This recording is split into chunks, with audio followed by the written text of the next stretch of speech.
और इस समय बड़ी खबर आ रही है, ताउते तूफान की वजह से मुंबई में समुद्र में फंसे जहाज को लेकर एक बड़ा अपडेट है।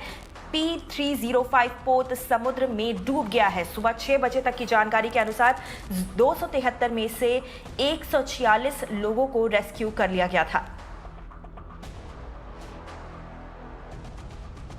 सांतिया हमारे साथ जुड़ी हैं। सांतिया, बड़ी खबर है, बड़ा हादसा हुआ है, क्या ज्यादा जानकारी है आपके पास? देखिए गौरी, कल दोपहर 1 बजे के करीब ये सूचना आई थी कि किस तरह से 273 लोग बार्ज P305 जो कि ओएनजीसी के एक प्रोजेक्ट में कार्यरत था, उसमें वो फंसे थे क्योंकि बार्ज का एंकर जो है वो काम करना बंद हो चुका था, खराब हो चुका था। इसके चलते वो जहाज अपने तय स्थान से, जहां ओएनजीसी के मुताबिक उसको सिक्योर किया गया था, वहां से हट गया और समंदर में फ्लोट होने लगा। रेस्क्यू ऑपरेशन के लिए इंडियन नेवी की आईएनएस कोची को पहले भेजा गया, उसके बाद आईएनएस कोलकाता को भेजा गया। उसके अलावा 2 ऑफशोर वेसल भी रेस्क्यू ऑपरेशन में लगे हुए थे। अब कुछ देर पहले ही खबर आई है गौरी कि ये जो बार्ज था ये डूब, उससे पहले खबर आई थी कि लास्ट हम अगर आखिरी अपडेट की बात करें जो कि सुबह 6 बजे आया था, उसके मुताबिक 273 में से 146 लोगों को बचा लिया गया है, सुरक्षित निकाल लिया गया है। बाकी लोगों की जानकारी फिलहाल आनी बाकी है, लेकिन बहुत बड़ी खबर है गौरी। इसके अलावा सिर्फ ये इकलौता बार्ज नहीं है, इसके अलावा 3 और बार्ज अलग-अलग जगहों पे अरब सागर में फंसे हुए हैं। जी बिल्कुल संध्या, मेरा दूसरा सवाल इसी को लेकर था, क्योंकि पहला एक बार्ज जिसपे कि खबर आ रही है कि वो डूब गया है काफ़ी ज़्यादा तूफान की मार सहने के बाद, मगर वहाँ पर उसमें सवार जो बाकी लोगों थे उनका पता अभी तक नहीं चल पाया है, उनकी स्थिति के बारे में जानकारी मिलना बाकी है। मगर बाकी 3 पोत जो इस समय समुद्र में फंसे हुए हैं और जहाँ पर रेस्क्यू ऑपरेशन जारी है, उसके बारे में थोड़ी जानकारी दीजिए। देखिए गौरी, अभी तक ना तो इंडियन नेवी या इंडियन कोस्ट गार्ड की तरफ से इन तीनों के रेस्क्यू ऑपरेशन को लेकर के कोई ठोस जानकारी आई है। अगर हम जीएल कंस्ट्रक्टर की बात करें तो हाँ, वहां पे जरूर इंडियन कोस्ट गार्ड का एक जहाज सम्राट वहां पे उसी दायरे में है, लेकिन अभी रेस्क्यू ऑपरेशन शुरू हो पाया है या नहीं, इस पर जानकारी आनी अभी बाकी है। इंडियन नेवी का एक और जहाज आईएनएस तलवार, जिसे की शुरुआत में P305 के लिए भेजा गया था, पर जैसे ही बाकी 2 बचे हुए बार्ज के फंसे होने की सूचना आई, उसे डाइवर्ट कर दिया गया।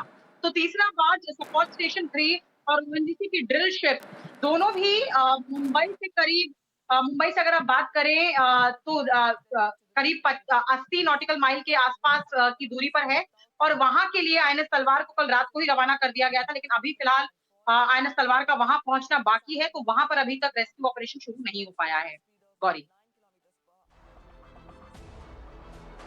हम्म। जी शुक्रिया सांत्या इस पूरे अपडेट के लिए। तो जैसा कि सांत्या बता रही थी कि मुंबई का जो अरब सागर है वहाँ पर करीब 4 ऐसे पोत थे जो कि साइक्लोन में फंसे हुए थे। उनमें से एक के ऊपर यह अपडेट आ चुका है कि वो डूब गया है।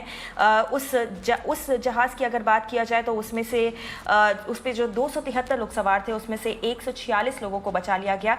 बाकी सारी नौकाओं में भी अभी फिलहाल रेस्क्यू ऑपरेशन जारी है। ज़्यादा जानकारी अभी फिलहाल नहीं मिल पाई है, मगर लगातार इस बड़ी खबर पर हमारी नज़र बनी हुई है।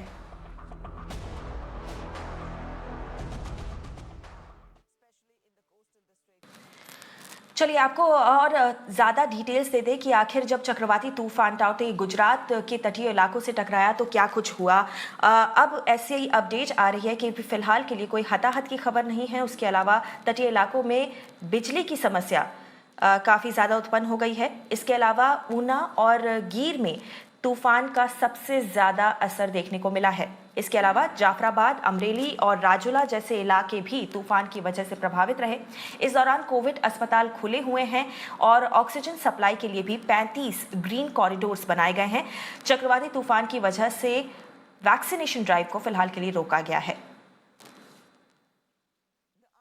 दिशा हमारे साथ जुड़ रही हैं और ज्यादा जानकारी लेकर। दिशा, 2 बड़ी चीजें आपसे जानना चाहेंगे। पहली बात तो ये कि आखिर चक्रवाती तूफान का कितना असर गुजरात में देखने को मिला, खासकर सौराष्ट्र और कच्छ इलाके की अगर बात की जाए तो, और दूसरी बात ये कि अब चक्रवाती तूफान की पोजीशन क्या है, कितना दूर हो चुका है वो गुजरात से, तो कितना खतरा कम हुआ है या ज्यादा हुआ है, उसके बारे में भी जानकारी दीजिए।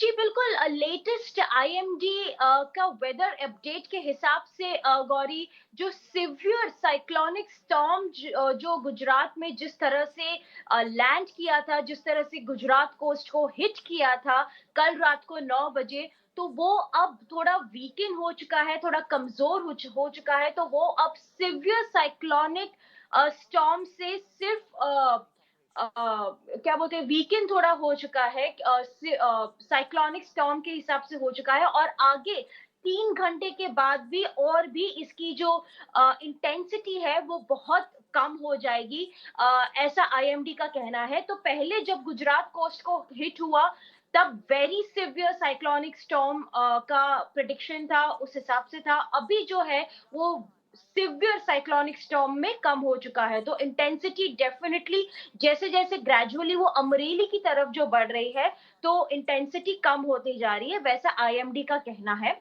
अभी फिलहाल के लिए जो है पावर फेलियर काफ़ी डिस्ट्रिक्ट्स में जो है वो इम्पैक्ट की तरफ से पाया गया है। जूनागढ़ डिस्ट्रिक्ट में 350 से ज़्यादा विलेजेस में कंप्लीटली पावर शट ऑफ हो चुका था, और अभी मॉर्निंग में ताज़ा खबर ये है कि 48 विलेजेस में रिस्टोर हो चुका है।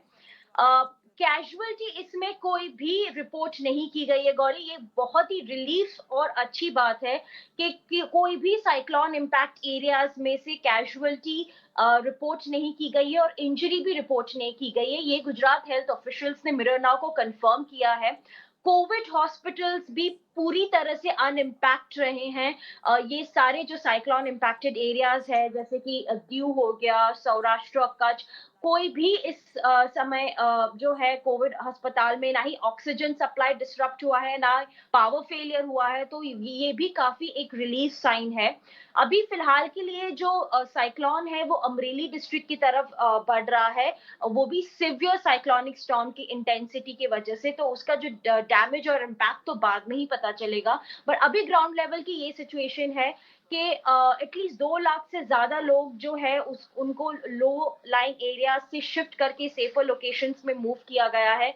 आज भी जो है वो अमरेली की तरफ जो है अभी बढ़ता चला जा रहा है, और 7:30 के अपडेट के हिसाब से अहमदाबाद सिटी से भी काफ़ी 240 किलोमीटर की दूर जो है वो साइक्लोन का जो इंटेंसिटी है वो दिखाई दे रहा है। अभी फिलहाल के लिए 44 से ज़्यादा एनडीआरएफ टीम्स है, 10 से ज़्यादा एसडीआरएफ टीम्स है, डिप्लॉय है। हमने काफ़ी देखा कि ट्री फॉल इंसिडेंट्स काफ़ी हुए हैं, इलेक्ट्रिसिटी पोल के गिरने के इंसिडेंट्स हुए हैं, रोड ब्लॉकेज के इंसिडेंट्स हुए हैं इन कारण की वजह से, बट कैजुअलिटी रिपोर्ट नहीं हुई है, वो एक रिलीफ साइन है गुजरात पे। हुँ, हुँ। जी शुक्रिया दिशा गुजरात से जुड़े ये सारे अपडेट्स देने के लिए। और आपको बता दें गुजरात की ओर अग्रसर होने से पहले ही चक्रवाती तूफान ने महाराष्ट्र में भी काफ़ी कोहराम मचाया था। इस चक्रवाती तूफान ने 8 लोगों की राज्य में जान ले ली थी, 17 लोग जख्मी भी बताए जा रहे हैं। और अब आईएमडी ने अभी भी कई ऐसे राज्य के हिस्से हैं जहां पर रेड अलर्ट जारी रखा है, जिसमें कि मुंबई, पालघर और रायगढ़ जैसे इलाके आते हैं। इसके अलावा कल लगातार तेज बारिश के कारण मुंबई में कम से कम कई जगहों पर जल भराव की समस्या देखने को मिली थी और कई जिलों में भी ऐसी ही समस्या देखने को मिली थी। हालांकि एक राहत भरी खबर यह है कि आज मुंबई में जो वैक्सीनेशन ड्राइव को रोक दिया गया था साइक्लोन के चलते, उसे कुछ केंद्रों में फिर से शुरू किया जाएगा। सांध्या हमारे साथ जुड़ रही हैं ताज़ा अपडेट्स के साथ। तो सांध्या, महाराष्ट्र की अगर बात की जाए तो कई हिस्सों में असर देखने को मिला है, नुकसान भी काफ़ी कुछ हुआ है, मगर मुंबई के बारे में स्पेसिफिकली आपसे जानना चाहूँगी। कल कई ऐसी चीज़ें थी मुंबई में जो कि साइक्लोन के चलते बंद कर दी गई थी, जिसमें कि मुंबई एयरपोर्ट, बांद्रा वर्ली सी लिंक वगैरह शामिल थे। अभी ताज़ा अपडेट क्या है उसके ऊपर? वही देखिए, एयरपोर्ट की फंक्शनिंग को कल रात 10 बजे शुरू कर दिया गया था। बांद्रा वॉली सीलिंग की बात अगर करें तो बीएमसी की तरफ से अभी इस बारे में सफाई आना बाकी है कि क्या बांद्रा वॉली सीलिंग को फिर से शुरू कर दिया गया है या नहीं। अगर हम बात करें बाकी अड़चनों की, बाकी डिस्ट्रप्शंस की, तो जगह-जगहों पे पेड़ गिरने की खबरें सामने आई थी। उसके चलते रिस्टोरेशन का काम फिलहाल एनडीआरएफ की तरफ से अलग-अलग जगहों पे दहिसर, बोरिवली, सीएसटी रोड, इन सब जगहों पे जारी है, दादर के इलाके में जारी है। और इसके अलावा कुछ लोगों के घायल होने की भी सूचना आई थी। पूरे महाराष्ट्र की अगर बात करें तो 8 लोगों की मृत्यु और 17 लोगों के घायल होने की सूचना अब तक आ चुकी है। सॉरी। जी, शुक्रिया सांतिया इस अपडेट के लिए।